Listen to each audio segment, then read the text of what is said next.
अपने हाथ को ऊपर उठाएं और नीचे करें, थोड़ी सी छलांग भी लगाएं, अपने हाथ को ज़रा सा मोड़ें और थोड़ा सा झुक भी जाएं। ये तमाम तर मूवमेंट्स इम्पॉसिबल हैं अगर आपके जॉइंट्स ना हो। आपके जॉइंट्स अलाउ करते हैं आपकी बॉडी को कि आप डिफरेंट डायरेक्शंस में मूव कर सकें। जॉइंट असल में एक जंक्शन होता है बिटवीन टू और मोर बोन्स और कार्टिलेज का, मगर जॉइंट्स अकेले काम नहीं करते, इनको टेंडन्स, लिगामेंट्स की ज़रूरत होती है। टेंडन अटैच करता है मसल को बोन से, जबकि लिगामेंट कनेक्ट करता है बोन को बोन से। टेंडन और लिगामेंट जॉइंट्स को स्टेबलाइज करते हैं, और अगर ये ना हो तो आपका स्केलेटन धड़म से नीचे गिर जाए। हमारे पास एक परफेक्ट कॉम्बिनेशन है बोन्स, मसल, जॉइंट्स, टेंडन्स और लिगामेंट्स का, और ये तमाम तर वर्क करते हैं जिससे हम मूव कर पाते हैं। जॉइंट्स हमारी बॉडी में हर जगह पाए जाते हैं और इनकी जो कुल तादाद है वो है 360। अब जरा हम जॉइंट्स की क्लासिफिकेशन को डिस्कस कर लेते हैं। तो इसको मेनली स्ट्रक्चरल, रीजनल और फंक्शनल क्लासिफिकेशन की कैटेगरी में डिवाइड किया जाता है। अब स्ट्रक्चरल क्लासिफिकेशन में टाइप ऑफ टिश्यू की बेस पे इसे फर्दर 3 कैटेगरीज में डिवाइड किया जाता है। फाइब्रस जॉइंट, जिसमें फाइब्रस टिश्यू इंटरवेन करता है बोन में। कार्टिलेजिनस जॉइंट में कार्टिलेज होती है बिटवीन द बोन, और साइनोवियल जॉइंट की कॉम्प्लेक्स एनाटॉमी है जिसे हम आगे डिस्कस करेंगे। अब फाइब्रस जॉइंट को ही फर्दर 3 कैटेगरीज में डिवाइड किया जाता है, जिसमें फर्स्ट वन है सुचरल जॉइंट, और इसकी जो पहली 5 वैरायटीज हैं वो आपकी स्कल में होती हैं, जिसमें प्लेन, सीरेट, स्क्यूमियस, डेंटिकुलेट और स्कैंडाइसिस शामिल हैं।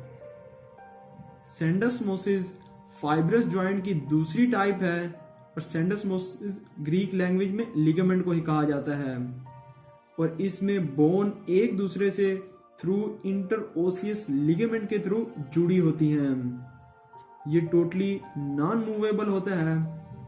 मिडल रेडियो अल्नर जॉइंट और इंफीरियर टिबियोफैबुलर जॉइंट सेंडस्मोसिस की एग्जांपल्स हैं।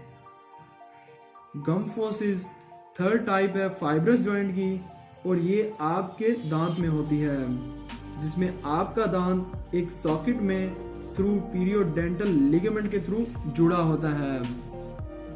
कार्टिलेजिनस जॉइंट 2 टाइप के होते हैं, एक प्राइमरी कार्टिलेजिनस और दूसरा सेकेंडरी कार्टिलेजिनस। प्राइमरी कार्टिलेजिनस एक टेम्पररी जॉइंट होता है जो कि आगे जाके ऑसिफाई हो जाता है, और ये आपको यूजुअली लॉन्ग बोन्स की एपिफाइसिस और डायफाइसिस में मिलेगा, और इसी को हम सेनकॉन्ड्रोसिस भी कहते हैं। ये आपकी स्पाइन और रिब में होता है।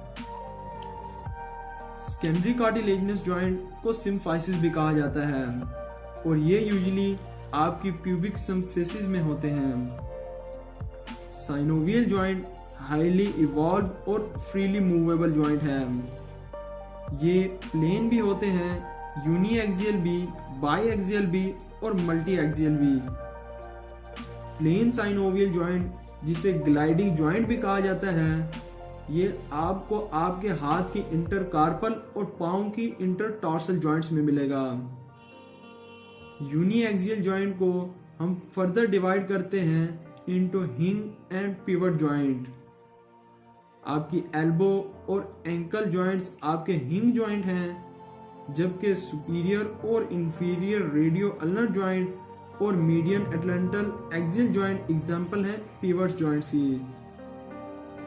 बाई एक्सियल जॉइंट्स की 3 टाइप हैं, एलिप्सॉइडल, सैडल और कॉन्डाइलर जॉइंट्स। आपकी क्लाई रिस्ट जॉइंट एग्जांपल है एलिप्सॉइडल जॉइंट की। आपका स्टर्नोक्लेविकुलर जॉइंट एग्जांपल है सैडल जॉइंट की, और आपका नी, आपका घुटने का जॉइंट एग्जांपल है कॉन्डाइलर जॉइंट की। मल्टी एक्सियल जॉइंट में आपके पास बॉल एंड सॉकेट जॉइंट आता है, जो कि आपके शोल्डर और हिप जॉइंट में होता है।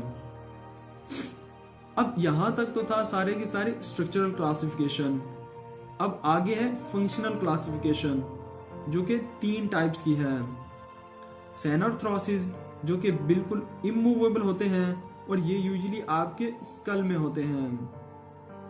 एम्फीआर्थ्रोसिस स्लाइटली मूवेबल होते हैं, जो कि आपकी कार्टिलेजिनस जॉइंट्स में होते हैं। डायआर्थ्रोसिस फ्रीली मूवेबल होते हैं, जिसमें आपका साइनोवियल जॉइंट आता है। इसके बाद आती है आपकी रीजनल क्लासिफिकेशन, जैसे कि स्कल वैरायटी, वर्टिब्रल टाइप और लिम्ब टाइप शामिल हैं। Skull variety mostly fibrous sutural joint में होती है। सेकेंडरी कार्टिलेजिनस वर्टिब्रल टाइप की है और लिम्ब जॉइंट्स आपके साइनोवियल जॉइंट्स होते हैं। So this is all about the basic concept regarding joints anatomy.